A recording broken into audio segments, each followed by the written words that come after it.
What up, is Marcus Dynasty Football Dads? We have picks 11 through 15 in the Dynasty Rookie Rankings ADP here. We're going to start off with Christian Watson. If you wanted the 1 through 10, I did them in two separate videos on Tuesday and Wednesday. We're going to be continuing on Friday as well. So the first one, we redid it. We already did him in the last video, but it is Christian Watson. Christian Watson, again, the talent that he potentially has as a raw ability is incredible. I think of the Chase Claypool type. I don't see him as much more than that type of ability, but Chase Claypool in the right system. I mean, he was with Big Ben that actually, when he had an arm, showed that he could break out and be really valuable. But now he has Aaron Rodgers. And so really Rodgers, I feel like, is just going to spread the ball around a lot. But Christian Watson, again, was traded. Green Bay traded up early into the second. Thanks, Vikings, for trading that pick away to get Christian Watson. And really, they desperately needed a player to cement at least a wide receiver B role. I think Sammy Watkins is going to be ebbs and flows. He's going to be in the beginning of the year. You might get a little couple hot games out of Sammy Watkins, and the Lizard King is going to disappear. You have Allen Lazard, who had 8 touchdowns last year. I think Allen Lazard is going to be the touchdown guy in this offense, and I think you're going to have a lot of Christian Watson. I know a lot of rookies, Jordy Nelson. I mean, we've even talked about Davante Adams. They had poor rookie seasons, even though that they became stars later on in their Green Bay career. But really, it's because they had that alpha there.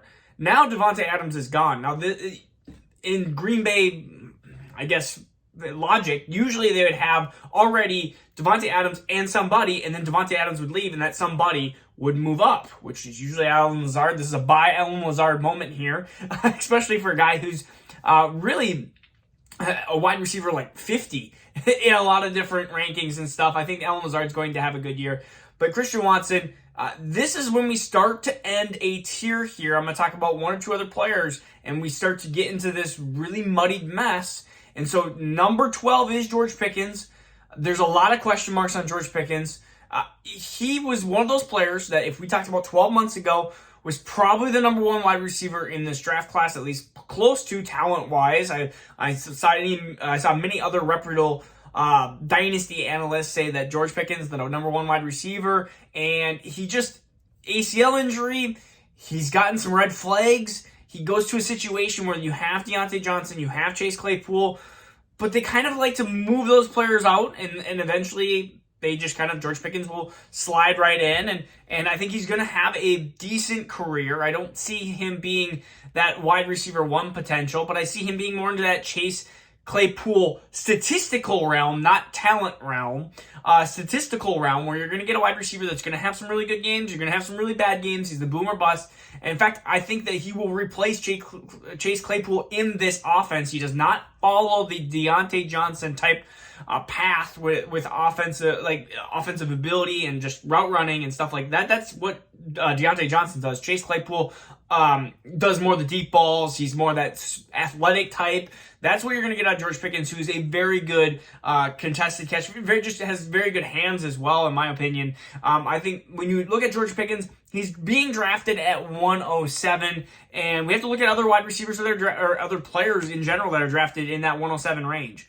And you have Michael Thomas, Allen Robinson, Hunter Renfrow, and really it depends if you're a contender, if you're rebuilding. If you're a contender, Michael Thomas, yes, I understand. He hasn't played in, seems like, a million years. But Michael Thomas is a guy who, if he plays and is healthy, he's a wide receiver 1 and has always been in his entire career, basically. And then you have Allen Robinson, who I think I would take George Pickens over Allen Robinson at this point. And we even get a little bit lower, and you have players like I said, Chase Claypool or Jahan Dotson. And at this point, I think I would, it's tough, but I think I would lean Chase Claypool over George Pickens. And I know that that's a tough thing to look at, but I think Chase Claypool is being highly underrated. I mean, we look at Chase Claypool. I know we're kind of going off a little bit on a tangent here. He was 37th. Yes, I understand that that's a big problem, but 860 yards, 2 touchdowns in an offense, 2 touchdowns versus his 9 his rookie year. There's a big drop off. I think you're going to see a guy that can get into that, 1,000 yards, 7 touchdown season He's 23 years old. Chase Claypool has a great athletic profile, and we'll even see if he goes to a different team as well. But it's really, really close, but I do think George Pickens is being solidly valued there. In fact, maybe even slightly undervalued, you could even say that if George Pickens breaks out, him compared to Jameson Williams, you're talking about a couple rounds later, and you're getting George Pickens versus Jameson Williams, which I love that kind of value there. There is just some players that I like into that realm of wide receiver, and I seem to always get those types of players because I'm going heavy quarterback and running back early in the startup drafts. And then we get to number 13, which I don't get this. I just don't. I understand where people's mental thoughts are, but it's Dameon Pierce. Dameon Pierce is 13, and he's being drafted 110. I see it. I see the path of where he could be the starter. He was selected at 107th by the Texans, but this is what I see of Dameon Pierce, and maybe it's because I see the Michael Carter path. Michael Carter was clearly the most talented running back in the New York Jets system. You could argue that Dameon Pierce is also the most talented prospect in the Houston system. There are right now 6 or 7 running backs in the 2023 class that I would rather have over Dameon Pierce by quite a bit.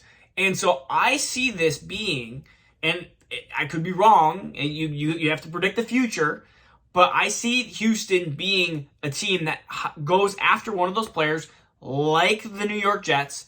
But we've been wrong with Miami multiple times that we thought Miami was going to get a running back, and they end up going other routes with veterans. I just see Houston in the realm that I think Dameon Pierce is going to have some good games through there. You're going to have Rex Burkhead, though. You're going to have just a mess in Houston. I think they're a very bad team, too. Houston is. You're not going to get a lot of scoring. You're not going to get a lot of touchdowns in Houston. So I think the running back position, just in general, I think that offense, I don't really want any pieces of Houston currently. Davis Mills really, really has to step up. Brandon Cooks is the guy there, and that is the only really player that you really want. I mean, you look at the running backs even last year, you combine them all, and Rex Burkhead had a couple good games, but it's just... It's not a team or a position. I mean, we look at running backs on unsuccessful teams that don't score a lot, and they don't score fantasy points. They just don't. It doesn't matter if they're starting 60, 70% of snaps, and that's just saying if Dameon Pierce wins the job outright at some point, and rookies tend to don't do that, and even the first half of the year. And so you're talking about half a year of Dameon Pierce potentially being somewhat valuable. So if you want to get him and dump him, I guess that's fine, but the player that I'm going to be talking right behind him at 14 is Jahan Dotson. He is a round 1 wide receiver, a very, very talented wide receiver. A talented enough wide receiver that this is my drop-off. I have a big drop-off after Jahan Dotson, and then there's the drop-off. And so him over Dameon Pierce 100 times out of 100, it doesn't matter if I'm a running back desperate team, I am taking Jahan Dotson, a round 1 wide receiver that is exceptionally talented, and in a system where you have Terry McLaurin and nothing else. And so that is where I am taking Jahan Dotson easily here. And he's 114.6, one of my favorite ADPs right now for a rookie.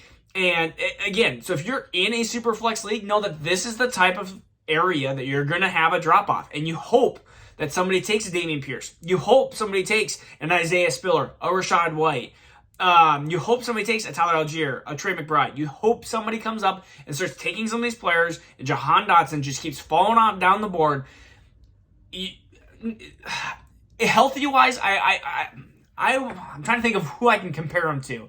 It's just like people hate him, but Jahan Dotson is a round 1 wide receiver, and we know the statistical analysts. Can I say that? Analytics, whatever. We know the analytics. We know the analytics behind round 1 wide receivers compared to round 4 running backs or round 3 running backs.